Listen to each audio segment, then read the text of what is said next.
गुणात्मक प्रकृति ही सृष्टि का निर्माण करती है। जो सबके अंदर इन तीन शब्दों से बनी हुई प्रकृति, सतोगुण, रजोगुण, तमोगुण, यही प्रकृति है। प्र माने सतोगुण, क्रय माने रजोगुण, ती माने तमोगुण। ये त्रिगुणात्मक प्रकृति है। ये प्रकृति 5 देवियों से निर्मित हुई है। लक्ष्मी, सरस्वती, गौरी, दुर्गा, राधा, सावित्री। सावित्री माने गायत्री, जो सभी देवताओं को धारण करके रहती है। दुर्गा, जो भंडार, सबको, पूरे संसार को भंडार देती है, भोजन, वस्त्र, धन, संपत्ति, सब कुछ। लक्ष्मी, जो तुम्हारी भावनाओं में वास करती है। सरस्वती, जो तुम्हारी वाणी पर वास करती है। राधा, जो तुम्हारे प्राण आ जा रहे, ये राधा है। सावित्री, जो संपूर्ण देवताओं को धारण करके रहती है, इसका नाम प्रकृति है। प्रकृति त्रिगुणात्मक है, सतोगुणी, रजोगुणी, तमोगुणी। तो भगवान नारायण कहते हैं, नारद, गणेश जननी दुर्गा, लक्ष्मी, सरस्वती, सावित्री और राधा, ये 5 देवियां हैं। यही प्रकृति कहलाती है।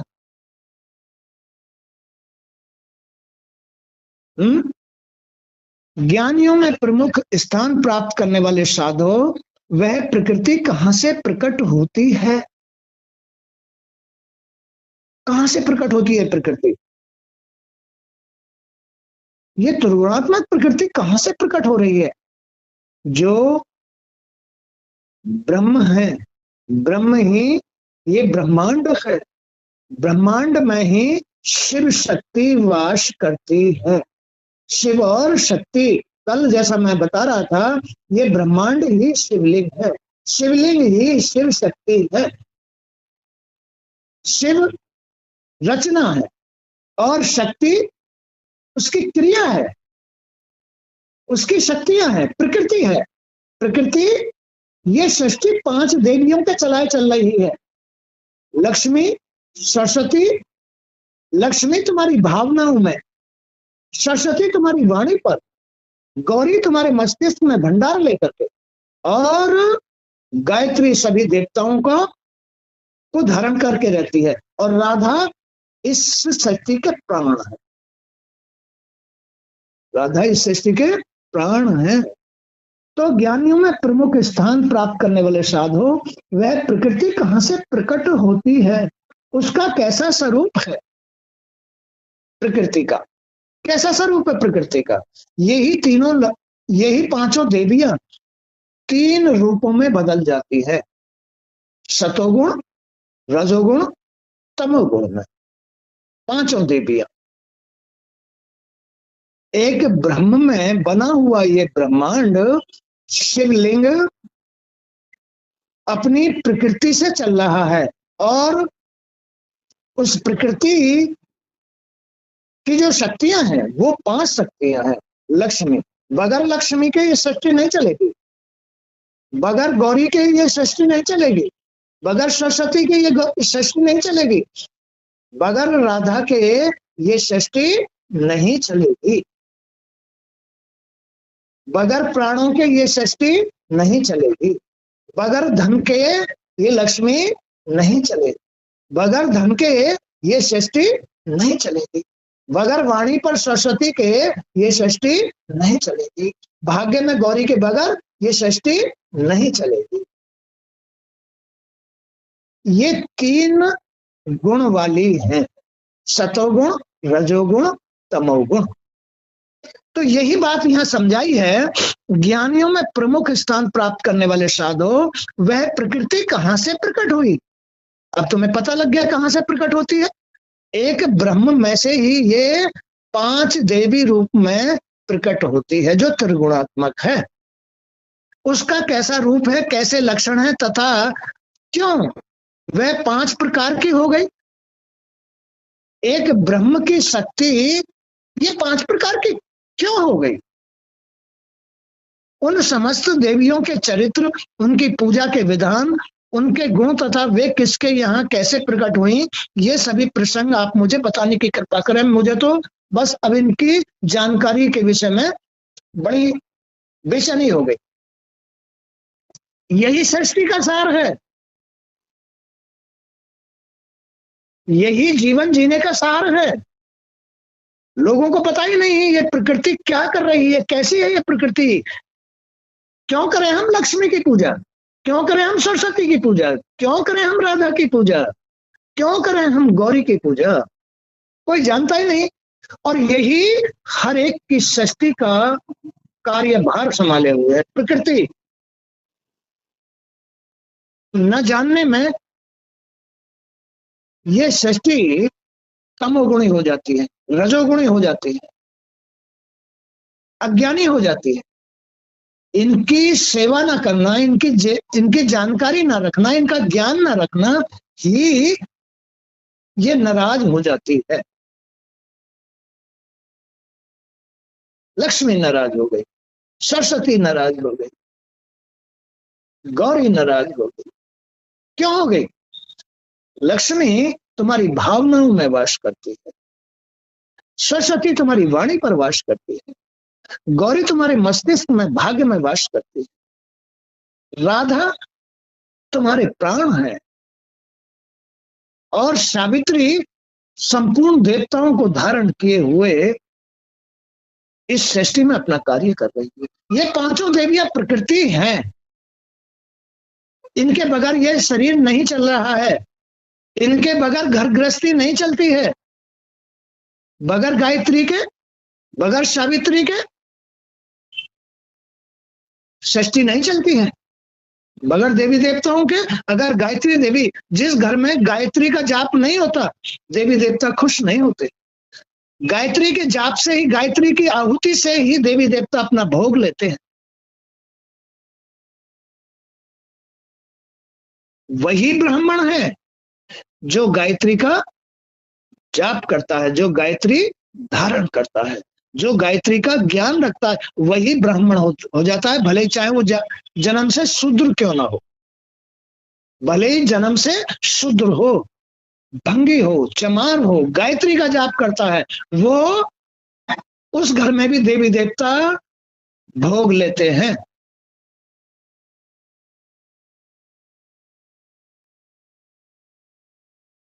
गायत्री गायत्री सारी अशुद्धियों को समाप्त करने की शक्ति रखती है।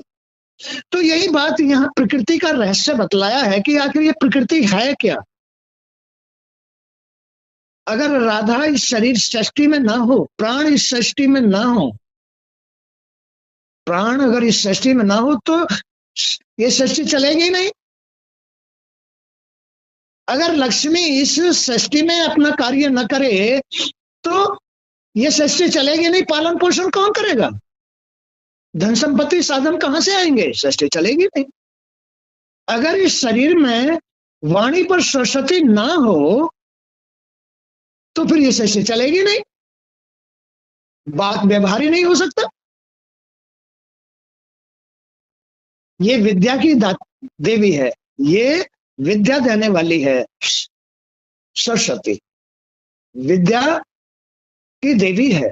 लक्ष्मी धन की देवी है, गौरी भंडार, हर भंडार की देवी है।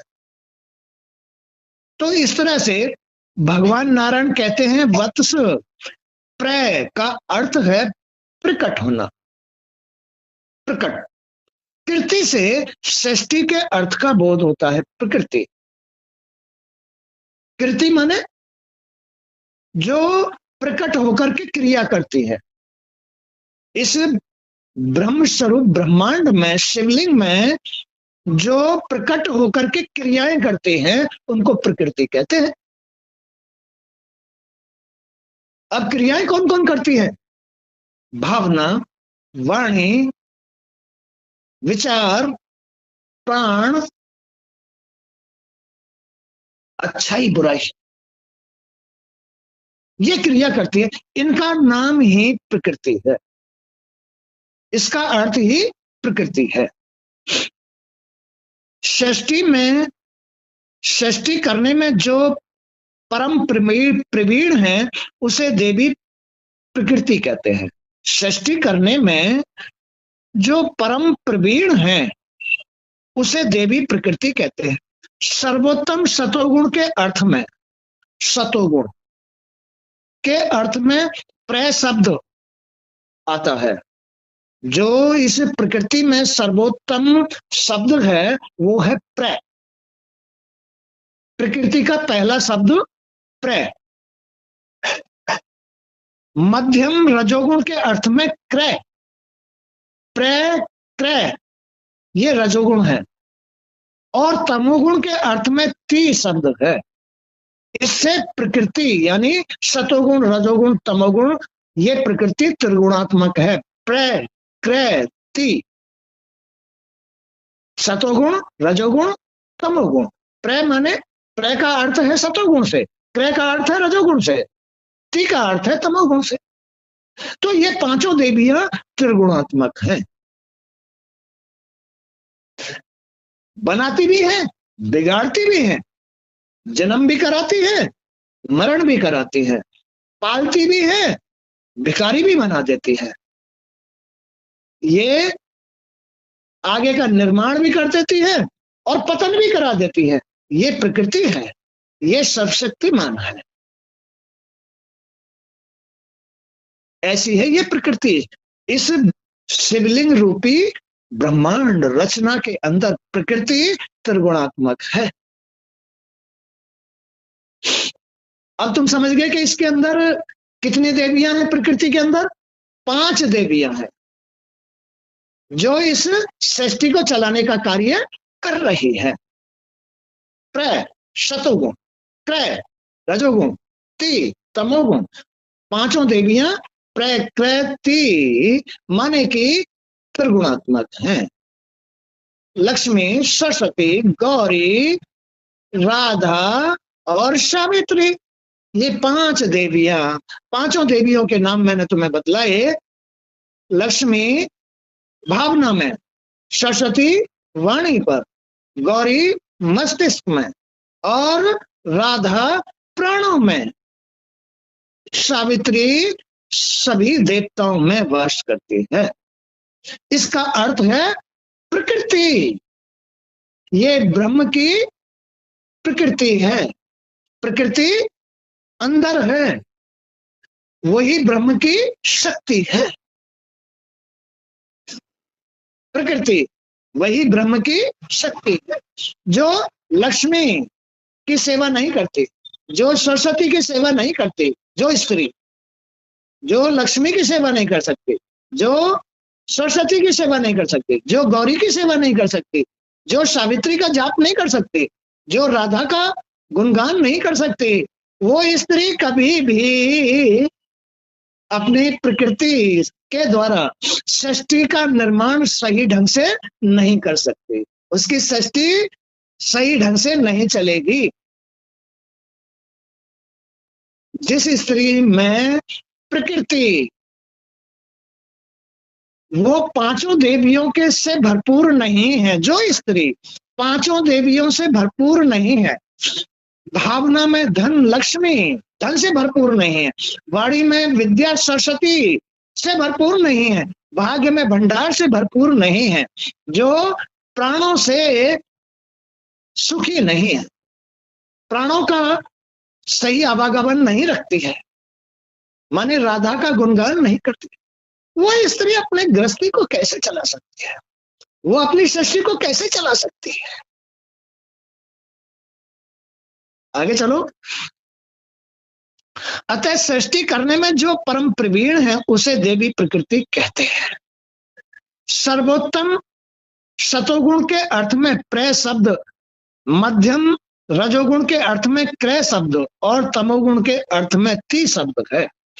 जो त्रिगुणात्मक स्वरूपा है, यही प्रकृति त्रिगुणात्मक स्वरूपा है, वही परम शक्ति से संपन्न होकर सृष्टि विषयक कार्य में प्रधान प्रकृति कहलाती है। प्रथम अर्थ में और कृति षष्ठी अर्थ में है। अतः षष्ठी के आदि में जो देवी विराजमान रहती है उसे प्रकृति कहते हैं। षष्ठी के अवसर पर ब्रह्म परमात्मा स्वयं दो रूपों में प्रकट हुए।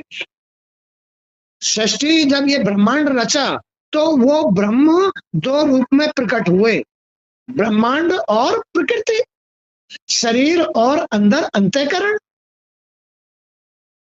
इन दो रूपों में वो ब्रह्म प्रकट हुआ। प्रकृति और पुरुष, स्त्री और पुरुष, उनका आधा दाहिना अंग पुरुष और आधा बायां अंग प्रकृति हुआ। भगवान भोलेनाथ अर्धनारीश्वर हैं, उनका बायां आधा अंग स्त्री स्वरूप और दायां पुरुष स्वरूप। तो एक शिव में, एक ब्रह्म में जो ये ब्रह्मांड है ये दो रूपों में प्रकट हुआ, लिंग और उसके अंदर शक्ति, माने एक पुरुष और उसके अंदर शक्ति, उसके साथ स्त्री, स्त्री और पुरुष में एक ब्रह्म यहां तक प्रकट हो गया। उनका आधा दाहिना अंग पुरुष और आधा बायां अंग प्रकृति हुआ। वही प्रकृति ब्रह्म स्वरूपा है, आधा अंग ब्रह्म स्वरूप है। यही प्रकृति, यही स्त्री, नारायण की प्रकृति लक्ष्मी, ब्रह्मा की प्रकृति सरस्वती, भोलेनाथ की प्रकृति गौरी है, गौरी है। पुरुष की प्रकृति स्त्री है, यही ब्रह्म का स्वरूप है। क्या है ये? ब्रह्म का स्वरूप। अब देखो भाई, एक प्रकृति चल किस तरह से रही है, एक पुरुष एक स्त्री आपस में किस तरह से घर को चलाना चाहते हैं, किस तरह से घर चल रहा है। वो ब्रह्म तो एक पुरुष और स्त्री में बदल गया। अब ये दोनों किस तरह से चलते हैं? सतोगुण में चलते हैं, रजोगुण में चलते हैं, तमोगुण में चलते हैं। उसका घर वैसे ही चलेगा।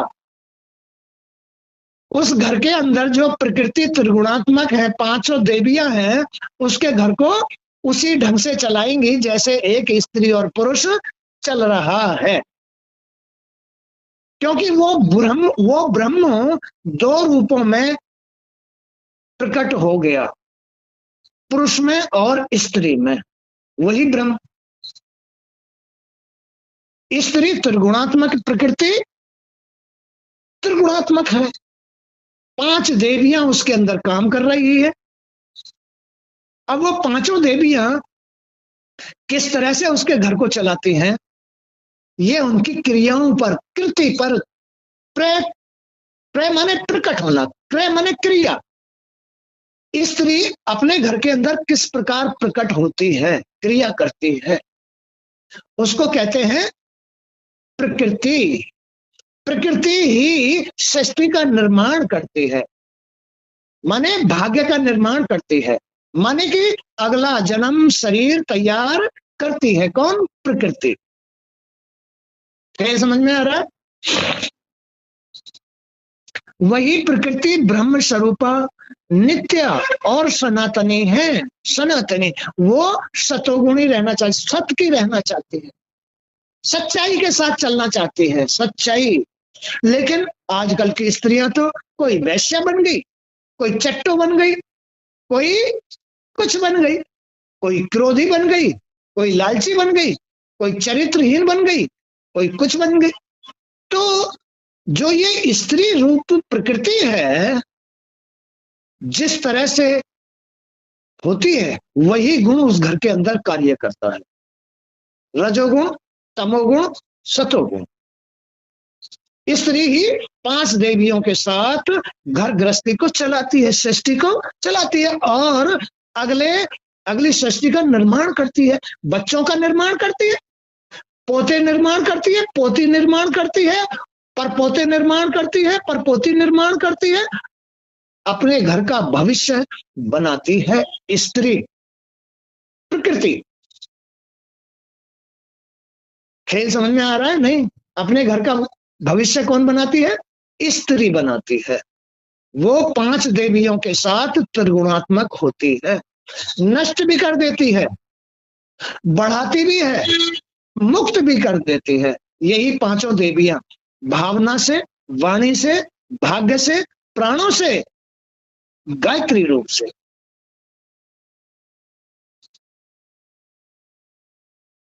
कैसा खेल है ये अर्धनारीश्वर उस ब्रह्म का अर्धनारीश्वर रूप है। स्त्री और पुरुष, स्त्री ब्रह्म के बाह्य अंग में होती है, ब्रह्म स्वरूपा होती है, पुरुष दाएं अंग में होता है। इस तरह से एक स्त्री पुरुष का इस सृष्टि के अंदर कार्य होता है। प्रकृति और ब्रह्म का पुरुष और स्त्री का कार्य होता है।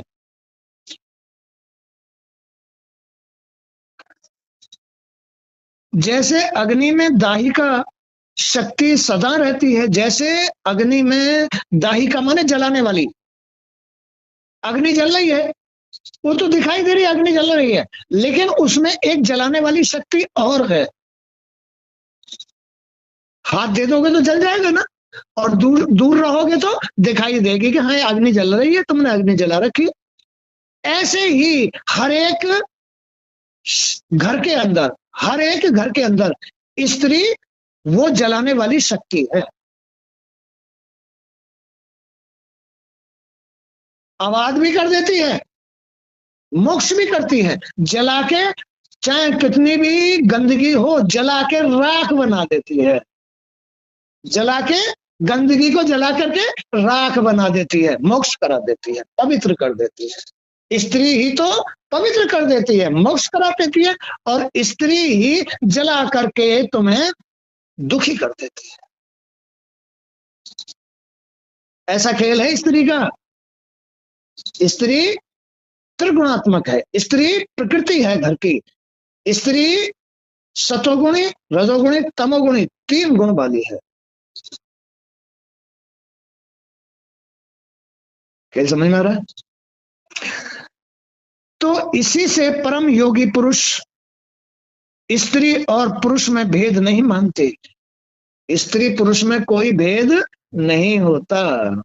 जो परम ज्ञानी लोग हैं, एक ब्रह्म के ही ये 2 रूप है, एक परमात्मा के ही ये 2 रूप है। इसलिए स्त्री और पुरुष में कोई भेद नहीं होना चाहिए, भेद नहीं होना चाहिए, क्योंकि एक ब्रह्म के ही ये 2 पार्ट हैं, शरीर और प्रकृति। शरीर और यानी ये रचना और प्रकृति, लिंग और उस लिंग के अंदर जो शक्ति वास करती है। हम लोग शिवलिंग स्नान कराते हैं, क्यों करते हैं? बाहर से तो वो देखने में शिव मतलब एक रचना है, लेकिन उसमें शक्ति वास करती है, प्रकृति वास करती है। वो तुमको आशीर्वाद देती है, वरदान देती है, तुम्हारी बात सुनती है।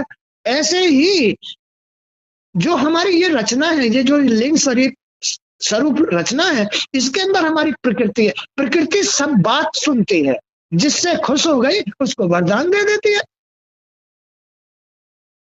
उसको वरदान दे देती है। तो वो प्रकृति ब्रह्म स्वरूपा है। इसलिए पुरुष और स्त्री में कभी भेद नहीं मानना चाहिए, एक होते हैं ये। और स्त्री को भी कभी पुरुष का, क्योंकि पुरुष से ही स्त्री पैदा हुई है, पुरुष से ही स्त्री पैदा होती है। अब स्त्री से ही पुरुष पैदा होते हैं, तो ये दोनों एक दूसरे के पूरक हैं, इनमें कभी भी भेद नहीं होता है। ये एक ब्रह्म के 2 पार्ट हैं, 2 रूप हैं। वे कहते हैं कि सत असत जो कुछ भी है सब ब्रह्म में है, सत असत जो भी कुछ है सब ब्रह्म में है। यानी कि जन्म होना, अंत होना, ये ब्रह्म में है। अच्छा बुरा सब ब्रह्म में है। अच्छा उत्थान करता है, बुरा पतन करता है, नष्ट करता है। तो ये सब ब्रह्म की ही रचना और लीला और क्रियाएं हैं। वे कहते हैं कि सत असत जो कुछ भी है सब ब्रह्म में है। भगवान श्री कृष्ण सर्वतंत्र स्वतंत्र परम पुरुष हैं। उनके मन में सृष्टि की इच्छा उत्पन्न होते ही तुरंत मूल प्रकृति परमेश्वरी प्रकट हो जाती है। बच्चे ने जन्म लिया, बच्चा माँ के गर्भ में पड़ गया, पल रहा है, अंदर ही प्रकृति कार्य कर रही है। जन्म जब हुआ वो श्री कृष्ण की इच्छा थी कि मैं जन्म लूंगा। हर स्त्री पुकार पुकार के कहती है, क्या कहती है? मुझे एक बच्चा चाहिए, मुझे एक बच्चा चाहिए। वो ब्रह्म में बनी हुई स्त्री प्रकृति, स्त्री की आवाज को ब्रह्म सुनता है और सुनकर के श्री कृष्ण रूप अवतार ले लेता है, ले लेता है आवाज सुनते ही। और उसके अंदर जैसे ही श्री कृष्ण ने अपना रूप धारण किया, तुरंत उसमें प्रकृति प्रकट हो जाती है। बगैर प्रकृति के वो सिस्टम चलेगा ही नहीं। वो जो अंदर भगवान ने अपना रूप धारण किया है वो बगैर प्रकृति के नहीं चलेगा। तो जैसे ही वो परमेश्वर श्री कृष्ण के रूप में अवतार लेते हैं, तुरंत प्रकृति प्रकट हो जाती है। तो भगवान श्री कृष्ण सर्वतंत्र स्वतंत्र परम पुरुष है। उनके मन में सृष्टि की इच्छा उत्पन्न होते ही तुरंत मूल प्रकृति परमेश्वरी प्रकट हो जाती है। तदंतर परमेश्वर की आज्ञा के अनुसार इनके 5 रूप हो जाते हैं। किनके? प्रकृति के।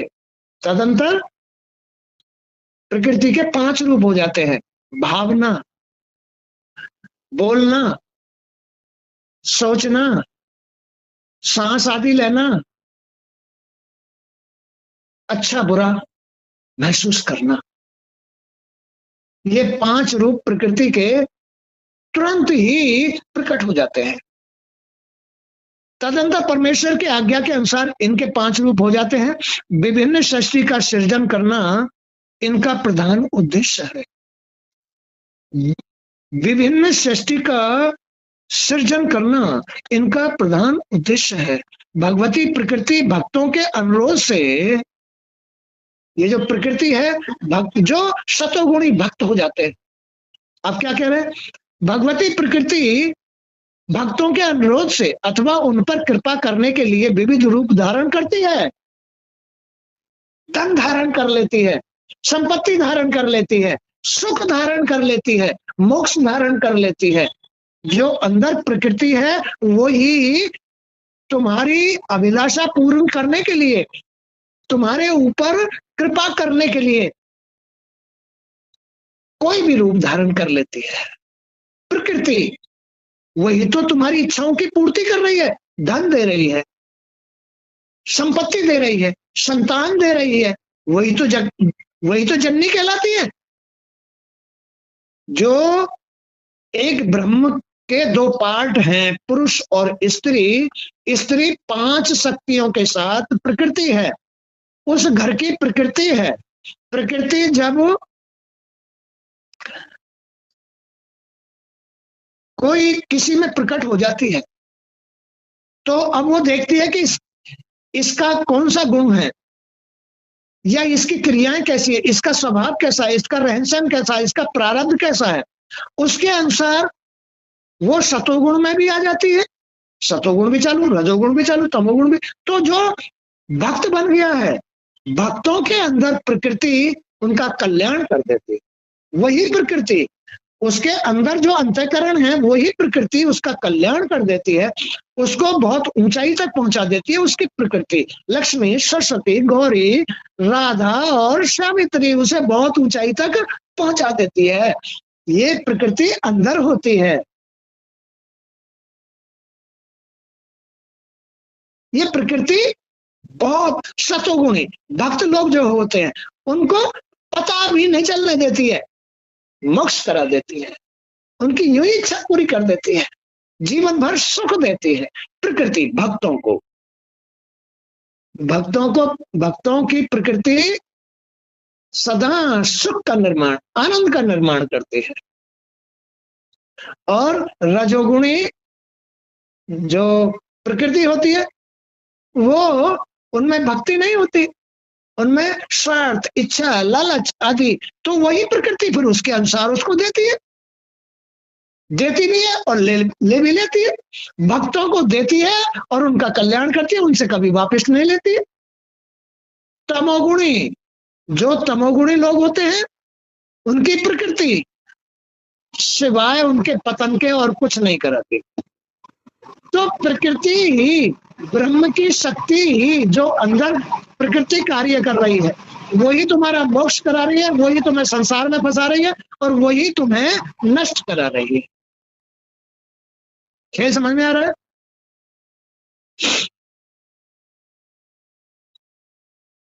तो उनके मन में सृष्टि की इच्छा उत्पन्न होते ही तुरंत मूल प्रकृति परमेश्वरी प्रकट हो जाती है। तदंतर परमेश्वर की आज्ञा के अनुसार इनके 5 रूप हो जाते हैं। विभिन्न सृष्टि का सृजन करना इनका प्रधान उद्देश्य है। भगवती प्रकृति भक्तों के अनुरोध से अथवा उन पर कृपा करने के लिए विविध रूप धारण करती है। जो गणेश की माता भगवती दुर्गा है, मस्तिष्क में दुर्गा माँ है, उन्हें शिव स्वरूपा कहा जाता है। वो तो शिव के साथ ही रहती है। उन्होंने तो गणेश जी को जन्म दिया। विवेक, वही विवेक को जन्म देते हैं। ये भी प्रकृति की, ये भी प्रकृति की अंग है। दुर्गा माँ जो मस्तिष्क में शिव शिवा है, यही आदमी को विवेक देती है, ऊंची सोच देती हैं। इनके पास ही ऊंची सोच का साधन है। यही शिव शिवा ऊंची सोच देती हैं। अच्छे कर्म करने के लिए उसे जागरूक करती हैं। शिव शिवा मस्तिष्क में ऊंचे विचार, विवेक, ध्यान, ये सब इनकी ही उत्पत्ति है। ध्यान क्या है? ध्यान ब्रह्मा जी का बेटा है। कौन? नारद।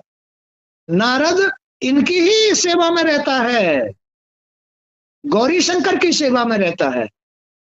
वो कैलाश पर वास करते हैं, भाग्य में वास करते हैं, जिनकी सेवा में नारद मुनि हर वक्त तत्पर रहते हैं। माता पार्वती ने जब लक्ष्मी प्रसन्न होती है, सरस्वती प्रसन्न होती है, तो वो तुरंत विवेक गणेश जी को जन्म देती हैं, जिनकी सबसे अग्र पूजा की जाती है। तो जो गणेश की माता भगवती दुर्गा है, उन्हें शिव स्वरूपा कहा जाता है। ये भगवान शंकर की प्रेयसी भार्या है। शंकर माने भाग्य। नारायणी, नारायणी माने लक्ष्मी, विष्णु माया है और पूर्ण ब्रह्म स्वरूपिणी नाम से ये प्रसिद्ध हैं। नारायणी लक्ष्मी पूर्ण ब्रह्म नाम से लक्ष्मी नारायणी है, पूर्ण ब्रह्म स्वरूपिणी है। माने नारायण तो ब्रह्म स्वरूप है, उनकी जो पत्नी है लक्ष्मी, वो नारायणी स्वरूप है। वही पूरे संसार की पालन पोषण करने वाली शक्ति है। भावना जाकी रही भावना जैसी, 3 मुहूर्त प्रभु की ली वैसी। भावना के अनुसार बना लो। कर्ण तो 1.25 मन सोना रोज दान करता था। तुम पैसे, कोई आदमी 100 रुपए खर्च नहीं करता, 1000 रुपए किसी, अरे कहीं भंडारा करो, 1.25 मन सोना कितने का होता है? अरबों खरबों का होता। वो तो अरबों खरबों रोज दान करता था। है? हम तुमसे किसी से 1000 रुपए रोज भंडारे में नहीं लगाए जाते। लालच होता है, लालच होता है। तो जिसकी भावना जैसी होती है, माँ लक्ष्मी नारायणी उसका वैसा ही पालन पोषण करती है। जाकी रही भावना जैसी। ये प्रकृति, इसके पास पूरी ताकत है, ब्रह्म की शक्ति है प्रकृति। तुम इससे लेना सीख लो। ये तुम्हें देने में कभी मना नहीं करेगी। ज्यादा देगी, तुम उतना कह भी नहीं सकते, ज्यादा से ज्यादा देगी। तुम 1.25 मन नहीं, तुम 2.5 मन सोना रोज दान करो। तुम अपनी भावना को वैसे बनाओ, अपनी माँ से प्रार्थना करो, लक्ष्मी से प्रार्थना करो, तुम्हें 2.5 मन सोना डेली देगी, है ना। तुम 1 करोड़ रुपया रोज भंडारे में लगाओ, वो 1 करोड़ रुपया तुम्हें रोज भंडारे में देगी। तो उसके पास किसी बात की कमी नहीं है। कमी है तो हमारे मन, भाव, विचार और सोच में है, हमारी प्रकृति में वो वैसा ही। हमारे विचारों में कमी है, हमारी क्रियाओं में कमी है, हमारी भावनाओं में कमी है, हमारी वाणी में वो सत्य नहीं है, हमारे विचारों में वो ऊंचाई नहीं है। इसलिए प्रकृति उतना ही देती है जितना वो है। वो तो अगली सृष्टि रच रही है, अगला शरीर रच रही है। ये कैसा था, मन से, भावना से, विचारों से, ऐसा ही रच देती है। वो जगत जननी है, सबके जन्म का निर्माण करती है प्रकृति अंदर। खेल समझ में आ रहा नहीं? ये भगवान शंकर की प्रेसी भार्या है, नारायणी विष्णु माया है और पूर्ण ब्रह्म स्वरूपणी नाम से प्रसिद्ध है। ब्रह्मा आदि देवता, मुनिगण तथा मनु प्रवृत्ति सभी इनकी पूजा करते हैं। ब्रह्मा जी जैसे, ब्राह्मण, मनु जैसे, मुनि, ऋषि, देवता, सब इनकी, नारायण और नारायणी की पूजा करते हैं। किस लिए करते हैं? देवता किस लिए करते हैं? कि हमको जो है देने का अधिकारी बनाया है, नारायण हमारे माध्यम से दिल। तो अगर उनकी सेवा नहीं करेंगे, उनकी पूजा नहीं करेंगे, रिजेक्ट, अधिकार से वंचित हो जाएंगे, अधिकार से वंचित हो जाएंगे। तो सभी इनकी पूजा करते हैं, वे सबकी व्यवस्था करती हैं। कौन? प्रकृति, नारायणी सबकी व्यवस्था करती है। कोई कितने भी ले लो, उनका चरित्र परम पावन है। आज स्त्री का जो चरित्र है इतना पवित्र है जितना लक्ष्मी का है? नहीं, नहीं। चरित्र के ऊपर ही तो निर्भर करता है। भावना चरित्र पर निर्भर करती है। जिसका चरित्र जितना उत्तम होगा उतना ही उत्तम उसके भाव होंगे, और जितने उत्तम भाव होंगे उतनी लक्ष्मी की उसके पर कृपा होगी, प्रकृति की उतनी ही कृपा होती है। जितना चरित्र उत्तम होता है, और जितना चरित्र गिरा हुआ होता है या गिर गया होता है, बस समझ लो, वो गिरा हुआ चरित्र उसे हर वक्त याद आएगा। कर्म लेख न मिटे चाहे लाख करो चतुराई। इसके अंदर जो क्रिया हो रही है, प्रकृति ने जो रच दिया है भाग में, वो कभी मिट नहीं सकता है। प्रकृति ने जो लेख लिख दिया है, इसने अपने चरित्र को गिराया है, वो हर वक्त आके तुम्हारे सामने खड़ा होगा। इसका चरित्र वहां गिरा, इसका चरित्र वहां से गिरा, इसका चरित्र वैसे गिराया। प्रकृति लिखती रहती है, उसके भाग में छापती रहती है, और वो कभी मिटता नहीं है। वो हर समय से उसके सामने आता रहेगा, आता रहेगा, आता रहेगा, क्योंकि उसे प्रदर्शित करने वाली गौरी जो बैठी है कैलाश पे, मस्तिष्क में गौरी जो बैठी है, लक्ष्मी ने बना के भेजा, नारायणी ने बना के भेजा, सरस्वती ने गौरी को बोल के बता दिया, ये लेख लिख दो। ये साधारण सृष्टि नहीं है। भाई इतना ही जानता है आदमी कि इसकी जेब काटो और ले आओ और रोटी खा लो, इतना ही जानता है, इससे ज्यादा नहीं जानता।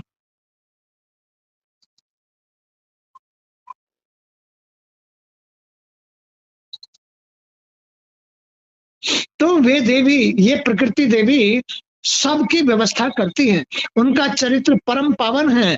यश क्या देती हैं ये प्रकृति देवी? यश देती हैं, मंगल देती हैं, सुख देती हैं, मोक्ष देती हैं, और हर्ष प्रदान करती हैं, हंसी खुशी प्रदान करती हैं।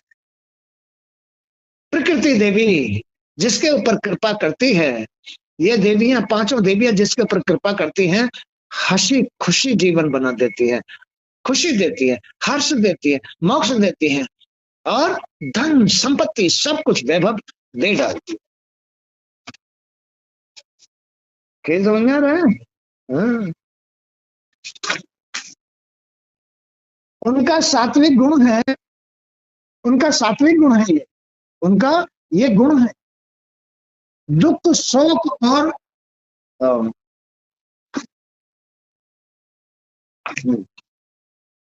दुख शोक और उद्वेग को वे दूर कर देते हैं। दुख को, शोक को, और उद्वेग माने व्यथा,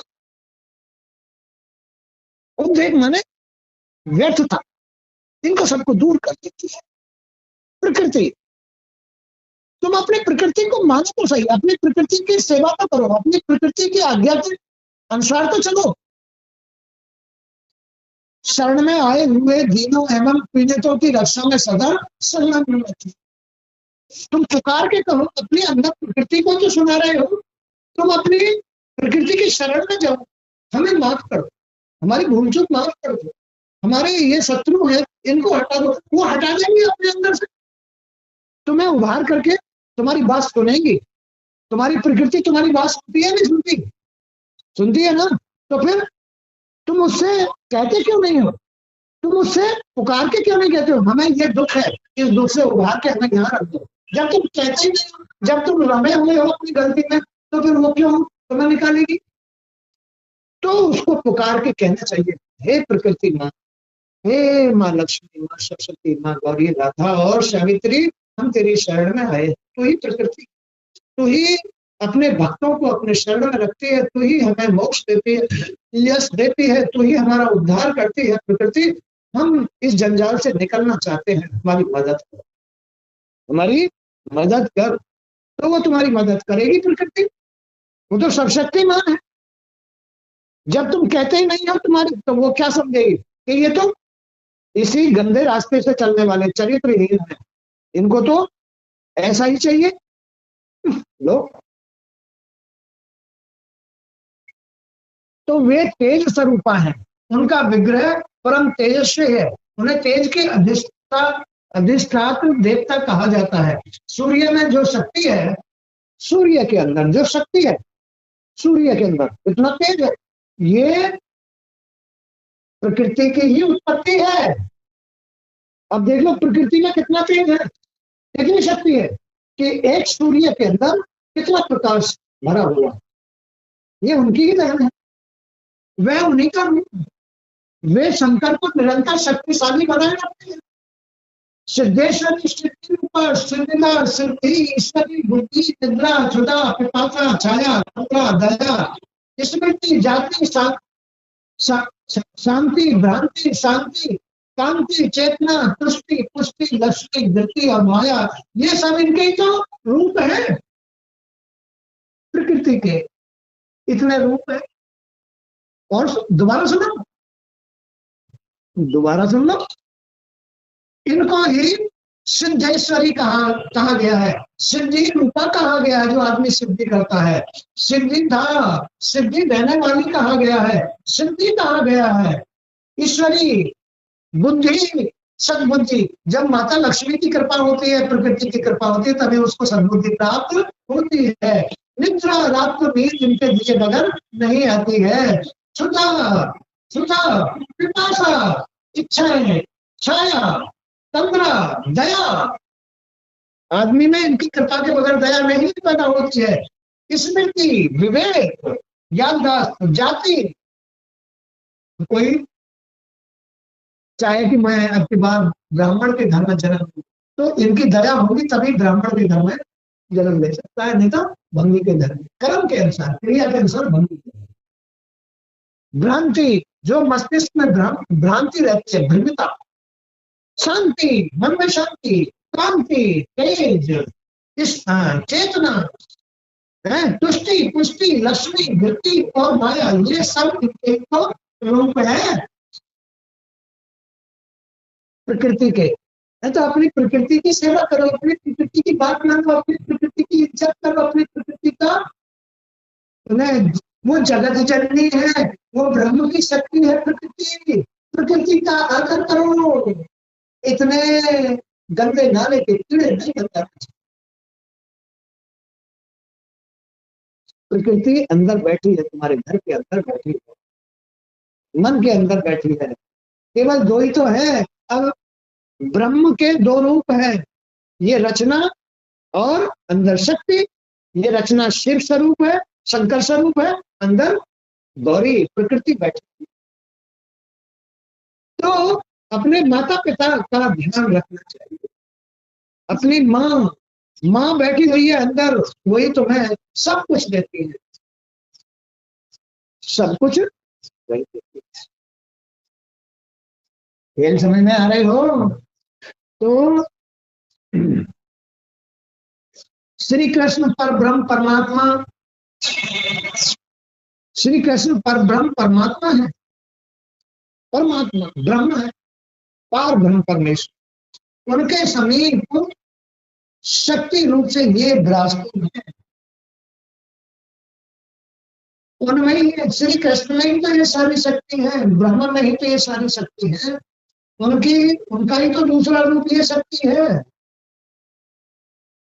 श्रुति में इनका यश गाया गया। ये अनंत है, ये प्रकृति अनंत है, महाशक्ति।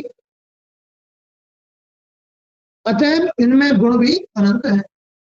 अब इनके दूसरे रूप का वर्णन करता, जो परम शुद्ध सत्य स्वरूप है, उन्हें भगवती लक्ष्मी कहा जाता है। क्या? जिनकी भावना बड़ी शुद्ध है, उन्हें लक्ष्मी कहा जाता है। अब ऐसी औरत को लक्ष्मी थोड़े कह दोगे जो आंख बची माल दोष करता, ऐसी स्त्री लक्ष्मी नहीं। जो भावनाओं से बड़ी सरल और शुद्ध होती है, वो लक्ष्मी। वो कहां से लक्ष्मी बन गई है? अपनी प्रकृति से। प्रकृति की बनाई हुई लक्ष्मी है। उसकी प्रकृति बड़ी सुंदर है, दयावान है, इसलिए वो लक्ष्मी है। साफ दिखाई देता है। ज्ञान होना चाहिए आदमी को, आत्मज्ञान ब्रह्म ज्ञान होना चाहिए। पता चल जाएगा कि ये लक्ष्मी है या कुलक्ष्मी है, पता चल जाएगा ना। तो जिसकी भावना सरल और शुद्ध हो, वही लक्ष्मी होती है। यहाँ वही तो बात कही है, जो परम शुद्ध सत्य रूपा है, उन्हें भगवती लक्ष्मी कहा जाता है। परम प्रभु श्री हरि की वे शक्ति कहलाती है। श्री हरि की शक्ति है ये लक्ष्मी। जैसे पुरुष की शक्ति स्त्री होती है, अब ऐसी स्त्री शक्ति थोड़ी, इनमें शक्ति थोड़ी है।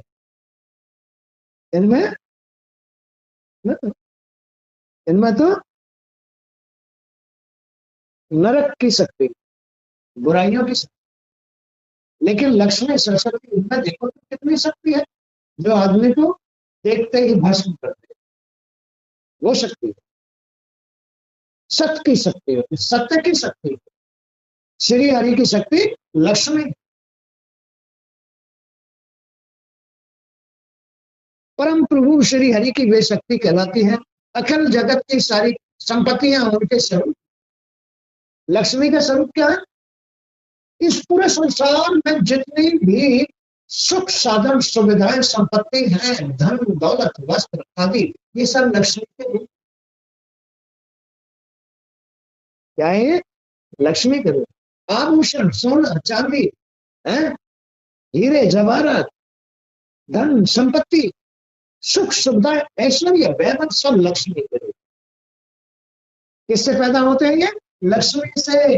अब स्त्री की भावना ऐसी हो तो घर में किस बात की कमी हो ही नहीं सकती। वो अगर अपनी प्रकृति को जानती है, अपनी प्रकृति से प्रेम करती है, तो भला घाटा आ सकता है? नहीं, घाटा आ रहा है इसलिए क्योंकि उसकी भावना शुद्ध है। उसके अंदर सतोगुण में भाव भक्ति नहीं, लक्ष्मी नहीं है, वो लक्ष्मी नहीं। इसलिए घर के अंदर उतनी दरिद्रता होती है, उतनी परेशानी होती है, कष्ट आते हैं, दुख आते हैं। इसलिए स्त्री के ऊपर निर्भर। तो परम प्रभु श्री हरि की वे शक्ति कहलाती है। अखिल जगत की सारी संपत्तियां उनके स्वरूप है। उन्हें संपत्ति की अधिष्ठात्र देवता माना जाता है लक्ष्मी। स्त्री की भावना जितनी उत्तम होगी, जितनी उत्तम होगी, दयावान, धर्मवान, नियमवान है, उतनी वो लक्ष्मी, उतना ही घर में धन संपत्ति बढ़ेगी, उतनी बढ़ेगी। कितनी खर्च कर लो, क्यों कष्ट आएंगे घर के अंदर, आ ही नहीं सकते।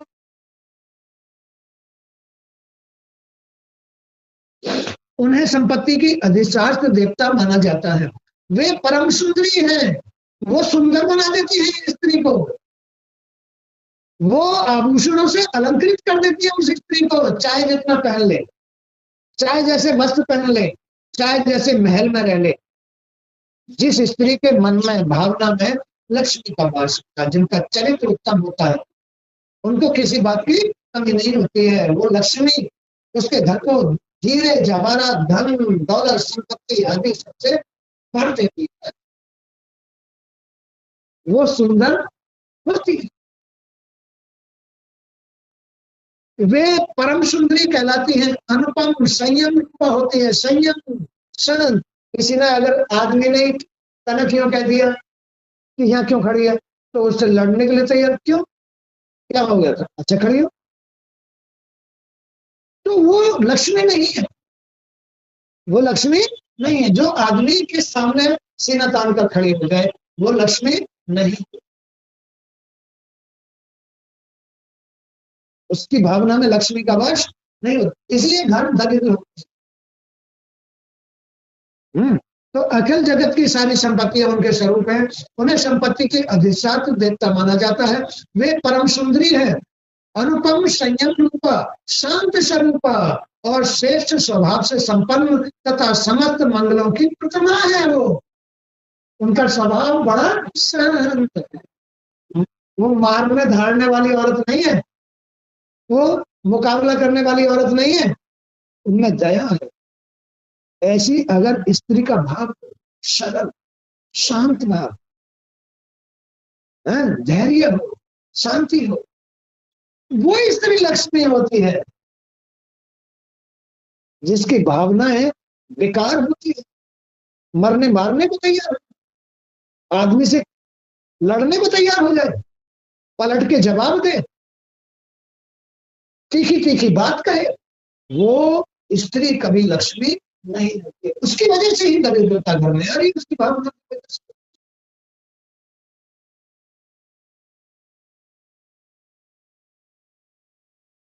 तो घर के अंदर लक्ष्मी का वास स्त्री की भावना पर,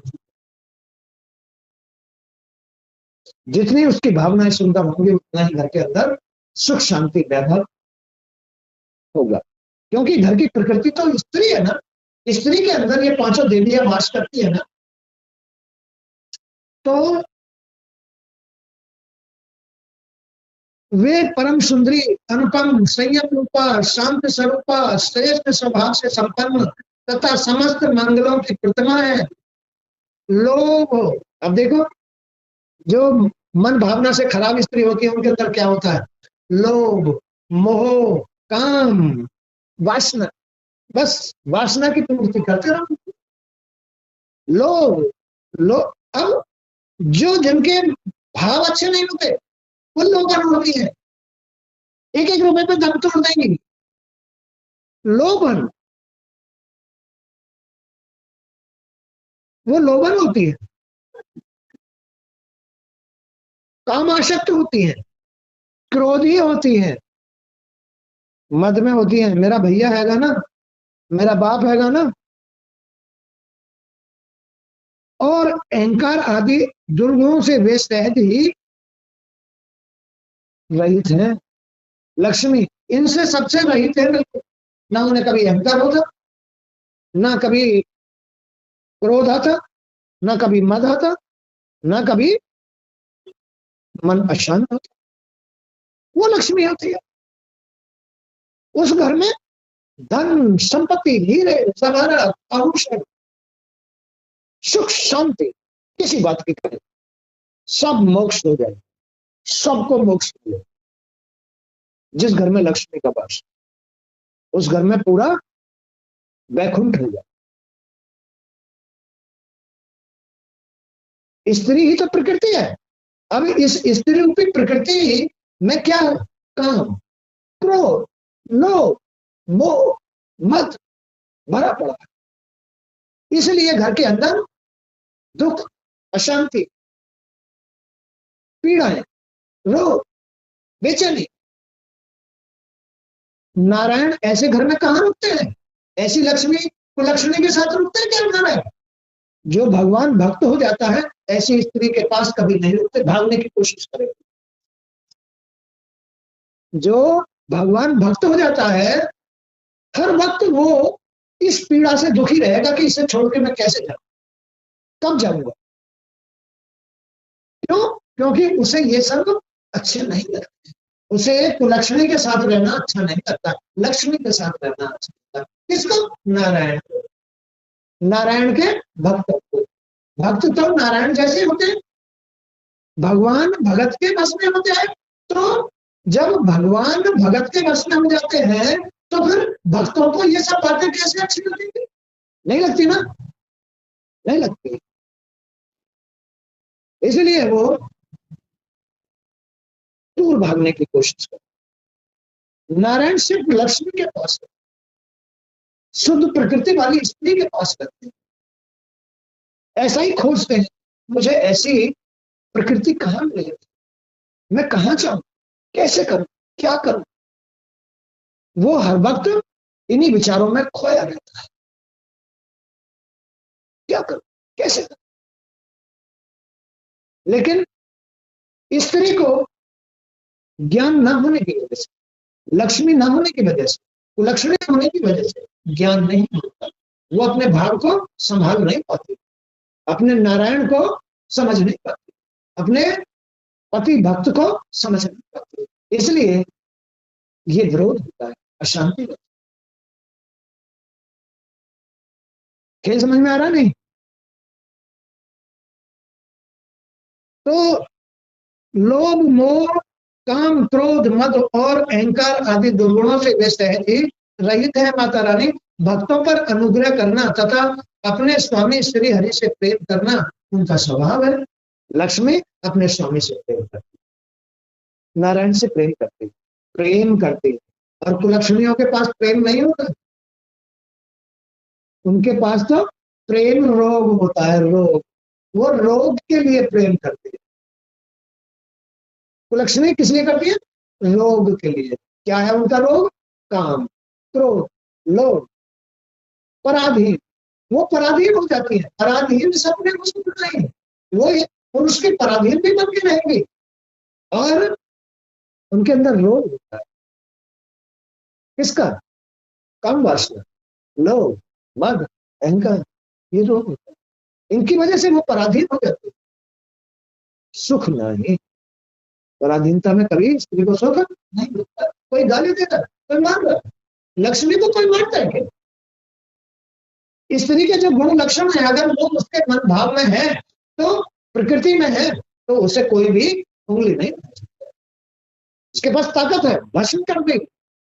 नारायण भी लक्ष्मी से डरते हैं, कहीं मुझसे कोई लक्ष्मी के प्रति गलती ना हो जाए, वे डरेंगे। और कुलक्ष्मी से नारायण बिल्कुल प्रेम नहीं करते, दूर भागते। तो ये लक्ष्मी और कुलक्ष्मी का अंतर है, ये नारायण भक्तों का अंतर है। तो भक्तों पर अनुग्रह करना तथा अपने स्वामी श्री हरि से प्रेम करना उनका स्वभाव है। संपूर्ण स्त्रियों की अपेक्षा भी श्रेष्ठ पतिव्रता है। संपूर्ण जितने भी स्त्रियां संतान, वही रूप सबसे श्रेष्ठ है। लक्ष्मी का रूप ही स्त्रियों में सबसे श्रेष्ठ है, पतिव्रता रूप है। अब इन स्त्रियों को पतिव्रता कह दोगे, इनको पतिव्रता कह दोगे? नहीं, ये पतिव्रता नहीं है। पतिव्रता तो लक्ष्मी है। संपूर्ण स्त्रियों की अपेक्षा भी श्रेष्ठ पतिव्रता है। श्री हरि प्राण के समान जानकर उनसे अत्यंत प्रेम करते हैं। सत्यनारायण, सत्य श्री हरि सत्य वही होता है जहां जिसकी भावना में लक्ष्मी का रूप होता है, उसके घर में सत्य नारायण होते हैं। क्या समझ में आ गया? सत्य नारायण कहाँ होते हैं? जहां जिस घर में ये सब होगा, लक्ष्मी स्वरूप क्रियाएं होगी, स्त्री लक्ष्मी स्वरूप होगी, उसका मन भाव, उसकी प्रकृति, घर की प्रकृति, स्त्री की प्रकृति लक्षणदार होगी, शुभ, दयावान, धर्मवान, परोपकारी, निष्काम। वही स्त्री पतिव्रता भी है और उसी घर में श्री हरि वास करते हैं। अब बताओ, ऐसी स्त्रियों के घर में भगवान वास करेंगे? नहीं करेंगे। इसलिए ये दुख है। इसलिए घर घर में हर बात का दुख है, पैसे का दुख, संपत्ति का दुख, सुख नहीं, निरोगता नहीं, संपन्नता नहीं। इसलिए दुख। जहां लक्ष्मी होगी वही नारायण, वो अत्यंत प्रेम करते हैं नारायण से, सत्यनारायण। जितना स्त्री अपने लक्षणदार बनती चली आएगी, उतना ही नारायण आके चले। संपूर्ण स्त्रियों के अपेक्षा वे श्रेष्ठ पतिव्रता है। श्री हरि प्राण के समान जानकर उनसे अत्यंत प्रेम करते हैं। वे कभी अप्रिय बात नहीं कहते। वो कभी अपनी स्त्री को अप्रिय बात नहीं कहते। लक्ष्मी से नारायण क्यों कहेंगे? तो पति को बुरा बनाने वाली कुलक्ष्मी, लक्ष्मी नहीं, लक्ष्मी तो पति को नारायण बना देती है और कुलक्ष्मी पति को कुलक्षणा बना देती है, भाग्यहीन बना देती है, विचार अशुद्ध कर देती है, उसको भटका देती है। तो श्री हरि प्राण के समान जानकर उनसे अत्यंत प्रेम करते हैं। वे कभी अप्रिय बात नहीं करती। धान्य आदि सभी सत्य है, उनके रूप है। जो तुम्हारा अन्न है, वस्त्र है, आभूषण है, सोना चांदी, ये सब लक्ष्मी के रूप है। प्राणियों का जीवन स्थिर रहे, यथार्थ उन्होंने ये रूप धारण कर रखा है। किस लिए? कि जीवों का जीवन स्थिर रहे, किसी बात की कमी ना हो। इसलिए उन्होंने सोने का, चांदी का, वस्तु का, अन्न का, है, सबका रूप धारण कर रखा। संसार में जितनी भी वस्तु है, सब लक्ष्मी के ही रूप। ऐसे ही जिस घर में लक्ष्मी होती है, उस घर का घर में किस बात की कमी रहती है? ना फल की, ना फूल की, ना सब्जी की, ना अन्न की, ना वस्त्र की, ना सोने की, ना चांदी की, ना हीरे जवाहरातों की, किसी बात की कमी नहीं होती जिस घर में लक्ष्मी, स्त्री लक्ष्मी। उन्होंने उस घर को थामने के लिए, स्थिर रखने के लिए सब उन्होंने अपना रूप धारण कर लिया। उस घर में किसी बात की कमी नहीं रहती। वे परम साध्वी देवी महालक्ष्मी नाम से विख्यात होकर वैकुंठ में अपने स्वामी की सेवा में सदा संलग्न रहती है। ऐसी स्त्री अपने घर गृहस्थी में पति के साथ आनंद के साथ, उसका घर वैकुंठ हो जाता है। जहां स्त्री ऐसे लक्षणदार होती है, लक्ष्मी होती है, उसका घर वैकुंठ हो जाता है और वही पतिव्रता स्त्री कहलाती है। वो अपने पति के साथ उस घर के अंदर आनंद के साथ। स्वर्ग में स्वर्ग लक्ष्मी, उसके अब देखो, स्वर्ग में तो सुख में तो स्वर्ग लक्ष्मी, गृहस्थी के घर में गृह लक्ष्मी के रूप में वह विराजमान रहती है। प्राणियों के अखिल द्रव्य में सर्वोत्कृष्ट उन्हीं का स्वरूप है। वे परम मनोहर है, और वे आत्माओं की कीर्ति, उन्हीं की प्रतिमा है। वे राजाओं की प्रभा है, व्यापारियों के यहाँ वे वाणिज्य रूप से विराजती हैं। पापी जन जो कलह आदि अशिष्ट व्यवहार करते हैं, उनमें भी इन्हीं की शक्ति है। ये हृदय रूप से धराधाम पर पधारी थी। यह बात वेद में कही गई है। सबने इनका समर्थन किया है। सब लोग इनकी आराधना और वंदना करते हैं। तो भैया रे, ये है माँ लक्ष्मी। अभी तो मैंने एक रूप बताया है लक्ष्मी का, नारायण और लक्ष्मी का। अभी तो सरस्वती का और गौरी का, राधा का और भाई सावित्री का बखान कल करेंगे। हैं? काफी लंबा सत्संग हो गया। तो ऐसी है प्रकृति का ये एक रूप लक्ष्मी। जिस घर में अब स्त्री के प्रकृति के तो 5 रूप है, लक्ष्मी, सरस्वती, गौरी, राधा, सावित्री, 5 रूप है। अब 5 रूपों में ये जो प्रकृति है, स्त्री है, ये किस किस को अपनाती है जरा देखना। अब इसको तुम कैसे कहोगे कि तुम्हारा घर किसी और ने बिगाड़ दिया? हमारा घर तो अपनी स्त्री ने बिगाड़ दिया,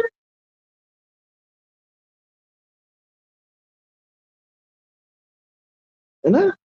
जब तुम्हारी समझ में आ जाएगी इस रचना की, इस घर की जो स्त्री की कहानी है या पुरुष की कहानी, ये समझ में आ जाएगी, उस दिन तुम निर्णय ले लोगे हमारा घर क्यों बिगड़ रहा है, हमारे घर में अशांति क्यों है, हमारे घर में कलह कलेश क्यों है, हमारे घर में ये विषय विकार क्यों है, क्यों आ रहे हैं, ये सब समझ में आ जाएगा। ये सब प्रकृति का रूप है, त्रिगुणात्मक है प्रकृति। भक्ति, अगर घर के अंदर भक्ति हो तो फिर रजोगुण तमोगुण क्यों रहेगा? तो ये प्रकृति तो त्रिगुणात्मक है। सतोगुण में जो प्रकृति कार्य कर रही है किसी के भी अंदर, वो तो स्वर्ग नहीं मोक्ष तक पहुंचाती है। यही प्रकृति तुम्हें मोक्ष कराती है, यही प्रकृति तुम्हें नरक में ले जाती है, यही प्रकृति तुम्हारा पतन करा देती है, यही जन्म मरण बना रही है। तो इस प्रकृति को समझो, ये प्रकृति है क्या?